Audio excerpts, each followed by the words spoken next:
Welcome back to Green is Good, and we're so happy today to have Rob Michalak on. Rob is Global Director of Social Mission at Ben & Jerry's.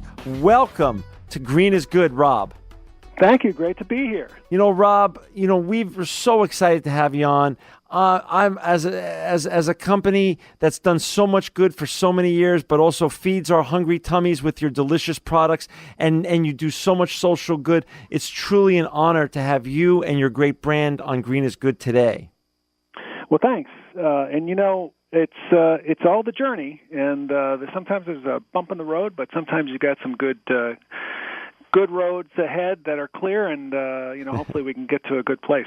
Rob, you have such an interesting bio. You were there at the beginnings in the heyday period of Ben & Jerry's. You took a little break. You came back now, and you're doing the social mission stuff. Can you give, in your own words, the whole evolution of your career at Ben & Jerry's and where you are today?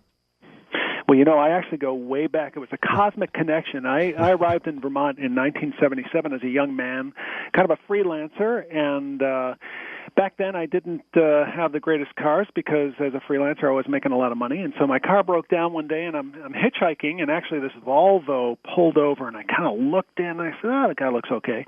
So I got a ride from this guy, and he's talking to me, and he says, what do you do? And I said, I'm a freelancer. I said, what do you do? And he said, well, my buddy and I just bought a gas station in Burlington. We're going to do food, not sure exactly what, and it turned out to be Jerry. And he and his buddy Ben had started this gas station, and in the early days they did a little bit of food and a lot of bit of ice cream, and eventually the ice cream took over.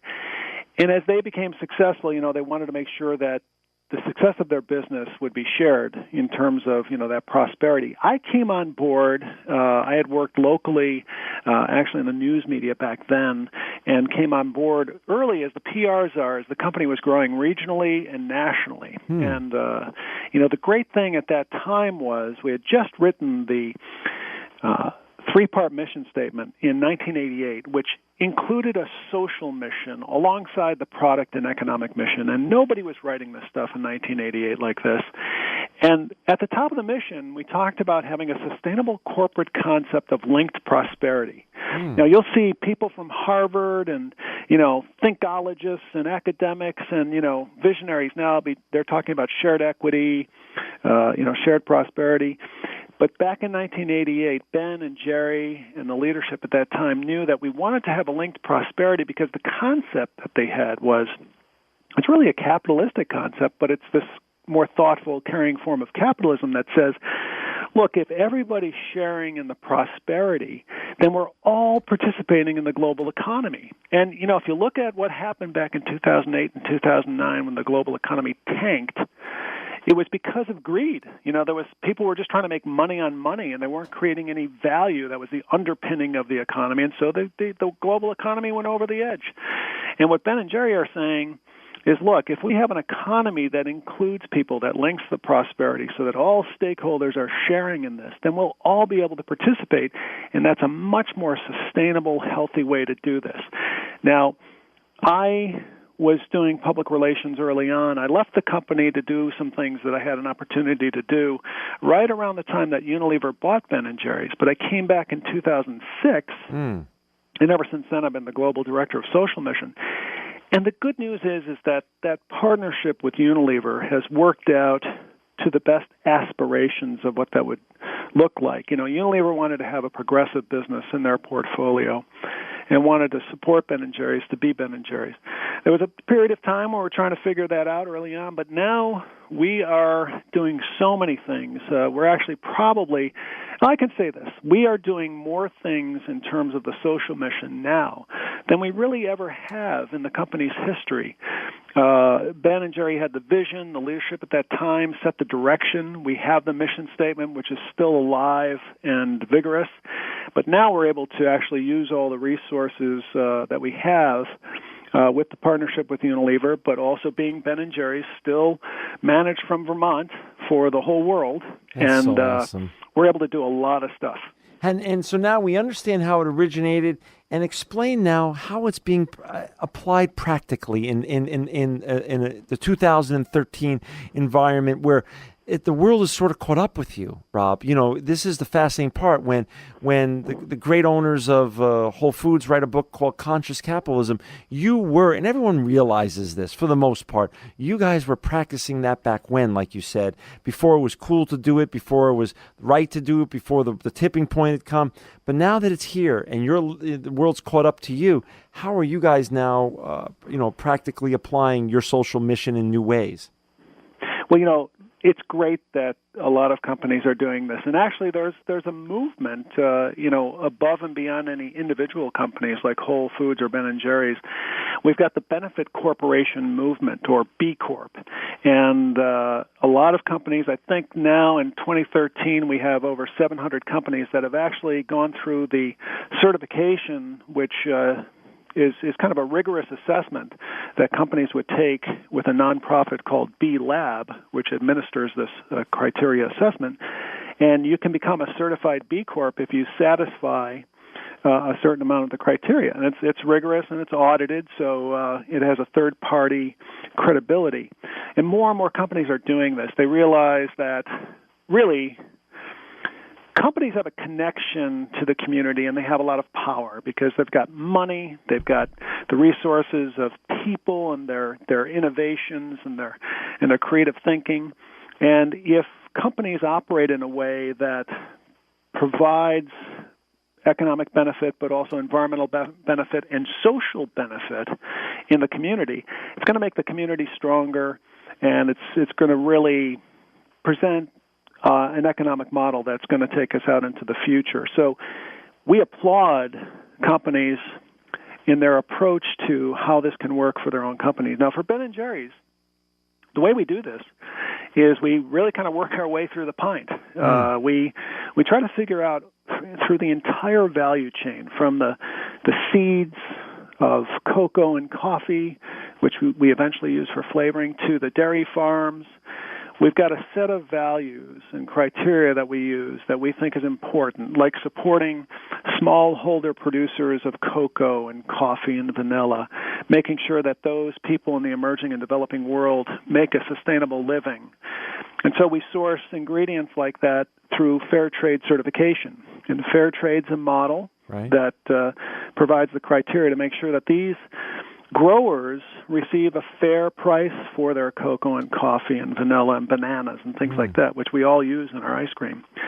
And then for the family farms that have the dairy cows, we want to make sure that family farms, and we are supporters of family farms and not these kind of mega industrial farms. We actually have a point of view that we don't think that's sustainable. But we think that family farms in communities really have a more sustainable approach from our point of view. So we want to support that. And we've got a very robust, sustainable program with family dairy farms. We call it Caring Dairy, and it has 11 categories of sustainability: social, environmental, and economic. Things like the soil health, water health, health of the animals, the health of the farm itself economically, and how it is working within the community. So we've been able to design a whole program there that we work with the cooperatives that we're working with and the family farms in those cooperatives. And we're seeing that as they apply this Caring Dairy program, we work together on it to develop it. Hopefully, they're able to run more prosperous family farms because, we're losing family farms around the world. We're losing them especially in the U.S., but around the world. So we're trying to use the power of our business to support them. So that's, fair trade ingredients for the flavorings, and then the Caring Dairy program for the dairy farmers. And then we go all the way to the packaging, and we use FSC certified packaging, which is Forest Stewardship Council certified packaging. And FSC is the gold standard for sustainable management of forests and, the harvesting of the forests.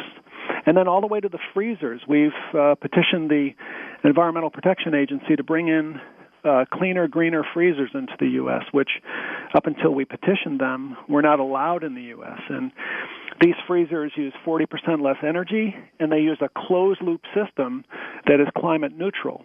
And so we've been bringing those freezers in after petitioning the EPA and doing a test period to show that they're safe and we're able to maintain them. So what we're trying to do is through the entire business, wherever it is, that we can make business decisions that produce some sort of additional benefit in the way we make those decisions and the way we execute them. Through the whole supply chain. So you're telling me, and for our listeners, and of course, Ben & Jerry doesn't need me to promote their amazing ice cream. It's already so successful around the world. But by eating and buying more of your ice cream as just an action, we get to support more good fair trade practices, more the promotion of caring dairies, the promotion of all the things you're doing. The whole supply chain gets touched and gets benefited because there's a boost in terms of the use of their products and services. That's the idea. The idea is that by providing products to the consuming public that are, created in a way that produces additional benefits, that we're all able to participate in that loop of really linked prosperity. I mean, it comes back to the mission statement, because as we spend our money, make the products, bring them to the marketplace, and then people can enjoy them, there's a complete loop of prosperity in that, where everybody's sharing in that all along that value chain. For all our listeners who just tuned in, we've got Rob Michalak on. He's the Director of Social Mission at Ben & Jerry. You could see their social mission and all the great work he's doing and they're doing at www.benjerry.com. Rob, let's, in some of the historical pieces and even some of the more modern pieces I've seen in terms of business pieces and other things on Ben & Jerry, I've seen some of your founders and your great efforts in terms of lobbying and politics and things of that such. And I understand that recently your company's cooking up in the social mission department some issues with regards to using non-GMO ingredients. Can you explain the taking on of some of these more controversial and political issues and how that affects your product and how that affects as you say, the greater world and all of our prosperity? Well, in the country right now, there's a big movement for consumers to know what's in their products so that they can make choices in the marketplace. And we had been a little bit slow, a little bit flat-footed in terms of participating in that specific issue around GMOs in foods. And we've actually always been a company that has been a proponent of non-GMO agriculture and ingredients. And so what's been happening now is that state by state, a lot of state legislatures are looking at legislation that would require that if GM ingredients are in a product, that they would need to be part of the label to let consumers know, so that consumers can make a choice. Some consumers might not care, others do, but they need to have the information to be able to make that choice. So we realize that over the years we've been really a proponent of that. In the early days, recombinant bovine growth hormone, which is, a growth hormone shot into cows so that they produce more milk, which really isn't too fair for the cows if you think about it. We've been against that. We communicated with our consumers about it. We labeled about it. So we were way in the forefront of this. And with the GMO thing, we got a little bit behind the pack, but we said, you know what? We're going to get back out in front. We're going to support state-by-state legislation. We actually would support a national framework as well, but, in the absence of a national framework, Congress is having its issues of getting things done, so we don't want to wait for them necessarily. Well put. The states are doing it on their own, and oftentimes that's what will happen at the state level first. So we're supporting, right now there's an initiative in Washington State. There's one in Vermont, our home state. Connecticut is looking at an initiative. And then there's probably about 27 other states that have, in some part, some sort of initiative on GMO labeling. So we're supporting that. We've come out in favor of that. And what we're trying to do, too, is when it comes to GM agriculture, a lot of the corn and soy and sugar beets in this country, in the U.S., have really gotten into just genetically modified seeds, and it's becoming the predominant way of agriculture. And we're saying that we really believe we need to keep a conventional sector of agriculture that uses non-GM seeds so that there's the choice for that. Now, organic by virtue of the way organic is done, is automatically non-GM. So people who buy organic and support organic, they're already in the non-GMO category, or genetically modified organisms, or genetically engineered is another way people refer to it. So we think that in the middle there, in the conventional ground, there is a lot of agriculture still where farmers are using good, sustainable methods of agriculture, rotating crops, using cover crops, and different methods that they don't need to use GM seeds to get the yield that they want to get. We want to support that. And so we're also spearheading an effort to create more demand in U.S. agriculture for conventional non-GM corn and soy and sugar beets, so that people can rely on having ingredients and foods that they can purchase at the marketplace that might have multiple ingredients in them, like Ben & Jerry's has a lot of different chunks and swirls. Right. But that they can rely on the fact that they will be non-GM, and we'll label it to that effect so that people can know and they can make their choice. Rob, we're down to the last 3 minutes or so, and I want you to share. You're doing so much with what you just laid out for us with regards to fair trade, with regards to caring dairies, using non-GMO ingredients, which we all appreciate. From my children to my wife to myself and all of our friends, people are really getting very interested in all these, as you say. But give us, since sustainability is truly a process and a journey, what's now on your radar for the future, from 2013 and beyond, for Ben & Jerry's? What's next ahead? What we want to figure out next is how to measure what good does any of this do. So let's say, we buy fair trade ingredients, but how do we know that fair trade provides those benefits? So we're working with multiple partners to make sure that we're able to really measure that and capture that, to see where the promise of all these things are, and to identify any gaps, like in the fair trade model. If there are gaps there, how can we participate in, bridging those gaps and really making these models strong? And applying that across the board, making sure that family farms are still alive and vigorous, and that people are getting good food that, they can make their choices on whether it's got GM or non-GM. And so we just want to keep building on that, but we also want to be able to measure and share that with everybody. We actually publish every year on our website a report. It's called the Social and Environmental Assessment Report, or SEER, so that people can see bad and good, how we're doing against our goals, and just keep building on that. Rob, we're down to the last minute, and a lot of young people listen to our show around the United States, actually around the world, and we get emails and they ask us, how can I be the next Rob Michalak? Well, can you give in 60 seconds or less some pearls of wisdom to the young people out there that listen to this show? Well, I think in terms of business, if young people, they're very good about what's needed in the community, and if there's a service or product that they could provide that provides a benefit along with, a nice sustainable profit, that they should develop that. And as they go through school, get a good education, but also you can start getting into courses now that talk about sustainable business and socially responsible business. So that path can be a good one, and we need those entrepreneurs. We need good social entrepreneurs that are successful. So I encourage all the young people to follow that path. Oh, that is awesome. And Rob, you're always welcome to come back on to Green is Good and share everything that you're doing at Ben & Jerry and beyond. And for our listeners out there, continue to support Ben & Jerry's Ice Cream, www.benjerry.com. Rob Michalak, the Director of Social Mission at Ben & Jerry's. You're also an inspirational ambassador of Linked Prosperity, and you are truly living proof that green is good. Thank you for coming on today. Thanks. A real pleasure. It's great to be with you.